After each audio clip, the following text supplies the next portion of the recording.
I had some friends of mine told me I needed to do, they knew I had a channel on YouTube, and they said, well, you ought to do RC cars, because that's what you do, you know, your hobby, you love it.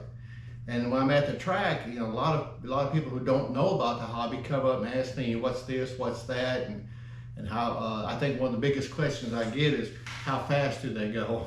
And I keep telling them, we don't really care about the miles per hour, we care about the lap times. And so I decided to go ahead and do a series of RC car racing. I'm going to start with this video, which is an introduction to dirt oval RC car racing. I race two cars. This is a sprint car. This is a late model car. And here in a minute I'll get into the insides of what works. But I just want to give you the introduction on what it takes to get started. At an entry level, you don't need to buy the Cadillac of all the equipment. You can get into it relatively under $500. That includes, you need a charger like this one, or any good brand of charger out there, a series of batteries, and you'll need a car. You can get it used if you want, save you some money. A transmitter, tires are separate. I'm going to go over those in a little bit, go what's on the inside. But at first I want to do some disclaimers. The first disclaimer is I am not sponsored by anybody. No one pays my bills or anything. So what you see that I have is my personal preference at this point in my racing. No one pays the bills except for me. I am not the epitome of the knowledge in RC racing. I've been doing it all my adult life. I used to own a hobby store down in Mississippi. I used to race or fly the airplanes, and now I race the cars. I've been into the cars now about 10 years. Really enjoy it. It doesn't hurt so hard when I hit the wall. The only thing hurts is my wallet and my pride. So that's about the size of it. I know a little bit, and what I'm going to do is I'm going to have a series. This series is the introduction, and then later on I'm going to do car chassis setups, aero packages. You know, how to make your car do this, do that, depending on what you want to do, and kind of give you a good basic understanding of the cars and make the adjustments. So the first thing, like I said, I want to do is I already introduced you to the battery charger. You need a battery charger. You need a series of batteries, preferably 3 or 4, because you're going to run 2 heats in a main for the most part. So it's best to have one battery for each. One for each heat, and then one for the main. That way you only use them once a day. You know, it all depends on your wallet, if you can afford it or not. You can get by with 2. It'll be tough getting by with 1, because you'll have to keep cycling it 3 or 4 times throughout the day, because you got your practice time too. So these cars come in kits. They're not RTR, we call it ready to run. They're not ready to run. They come in kits. They're in pieces. You have to build everything. You build your shocks. You build your. It comes with the chassis, the shock towers, and all that. You build all that, and then this is your final product. I'll pull the covers off here in a minute and talk to you about them. Your tires that you buy are separate also. You buy your tires with foam on the inside. We don't use stagger. The 2 rear tires are the same size, the 2 front tires are the same size.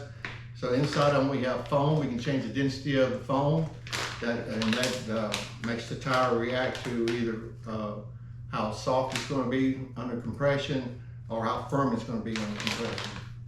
And then we buy the rims separate, like these, and then we glue the tires to the rim with super glue so they don't slip off. Sometimes we forget. And we'll see that on the track. And then the finished product will be something like this. The color, again, is just my personal taste to match the color scheme of my cars. But All right, so let's take a look at the inside of these two cars, and I'll explain the layout of them on the inside and give you some terms that we use and get you started. Okay, this is the late model. I took the body off so you can see the inside of the car, the chassis. This part here is the chassis. It's where everything mounts to. Your shock towers, front and rear, the shocks itself, front and rear. We make adjustments with different type of springs or different size springs. We make adjustments with different weight shock oil. But this is, I'm gonna get into that later on in this series. But all I want to do is just introduce you to the actual car itself and give you an idea of what it's all about. The first thing I want to do is cover what's up front. This guy right here, this is your steering servo. It would have to be purchased. Sometimes it comes with the radio when you buy the radio. And what it does is, the transmitter sends a signal to the receiver sends a signal to the steering servo, and it controls the wheels and how far they turn and how fast they turn. So that's your steering servo. Right behind it, it's kind of hidden with my wires. Got my wires all bundled up. Is we actually have the receiver itself.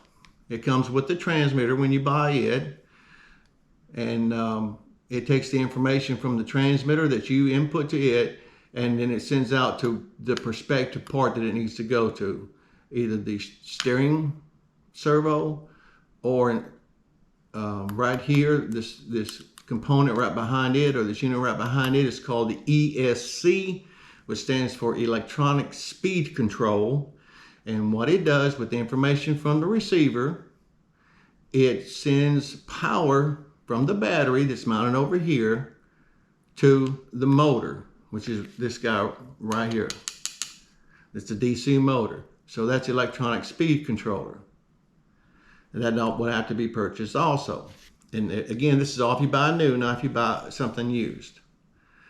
And the next thing I want to talk to you about in electronics is the motor itself. That's this guy right here. You see it's kind of hidden behind the fan. I'll lift my fan up. There you go. You can see it there. That's the DC motor. I'm going to have a series on DC motors and gear ratios and so forth. And here's your output shaft. It's connected to the transmission. The transmission comes with the kit. You have to build your transmission. It comes with the kit. Sometimes they come with this gear, sometimes they don't. But the gear on the motor, called the pinion, it doesn't come with you. You have to purchase it separately. But this is the inside of the car. These are the bell cranks. As I get into the actual car setup, I'll talk more in depth on the individual parts of the car.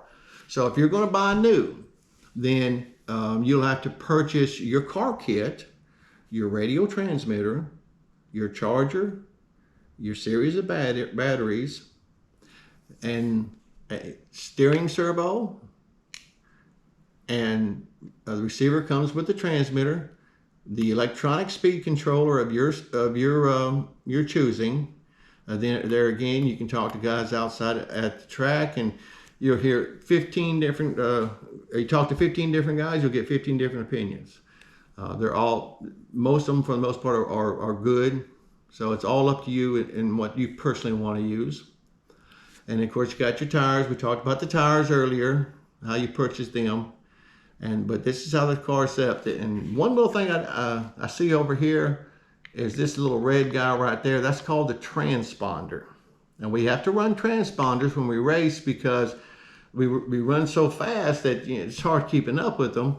So electronically, what it does is this transponder identifies this car and this car only. It has a number that it transmits.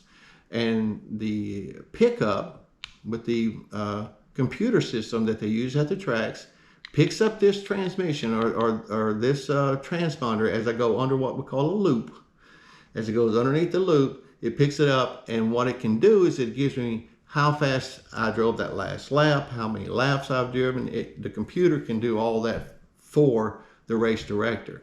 But that's the transponder. We have to run a transponder, and again, that has to be purchased also. So that's pretty much the inside of the car.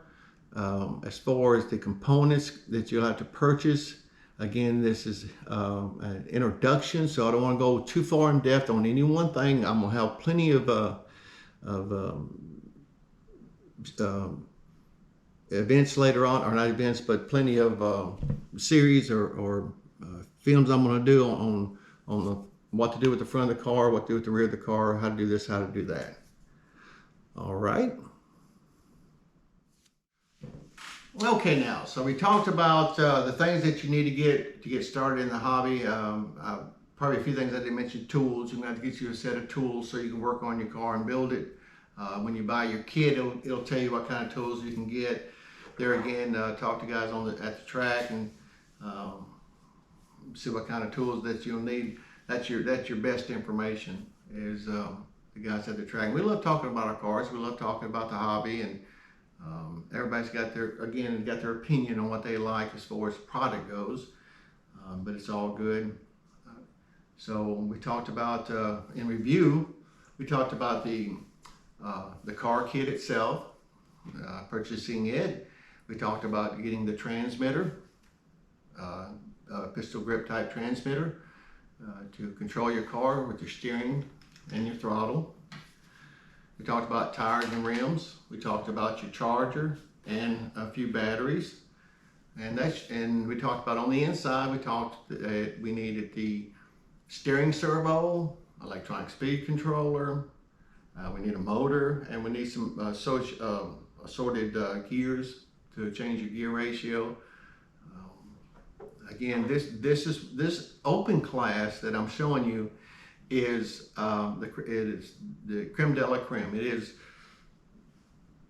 the fastest class out there. Again, they call it open because it's open motors. They regulate us on our batteries, and they regulate us on some of our setups for the car, on the body and so forth. But like I said, that's about $500 or less. You can get into the hobby. Find you a local track. Go out there, talk to the folks, and they'll be glad to give you some information. You may be able to find a deal that somebody was trying to sell their car kits, either by changing classes or whatever. I got some other videos.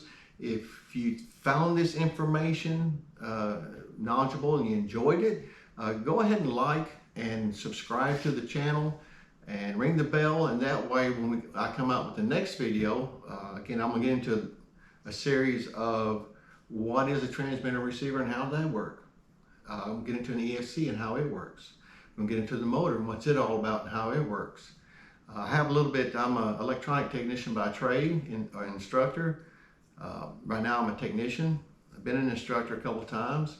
I know a little bit about electronics, and I'll keep it down to a level that we all can understand, including me. We'll get into what the motor and what it's all about, ESC, servos, so forth. Car setups, if your car's doing this, if your car's doing that. I'll show you how to make adjustments to compensate for that. Again, if you like the channel, please subscribe. Next video comes out on car setup, or I start explaining. That's probably my next part. I'll start explaining how does this work, how does that work, before I get into the intricacies of car setup. Please like the channel and ring the bell and subscribe. I got a lot of good videos coming up. I'll do a little self-promo here. I got some friends who are going to do some reviews on some four-wheelers that they bought, some new four-wheelers. I've got this series coming up. I do ASMR type videos. So keep an eye on the channel and see what's being posted, and have a good time with us, and enjoy. And I hope you enjoy it. And we're going to be here as long as we can. All right. Appreciate everybody stopping in, and hopefully we'll see you at the track. All right, Old School out. Take care.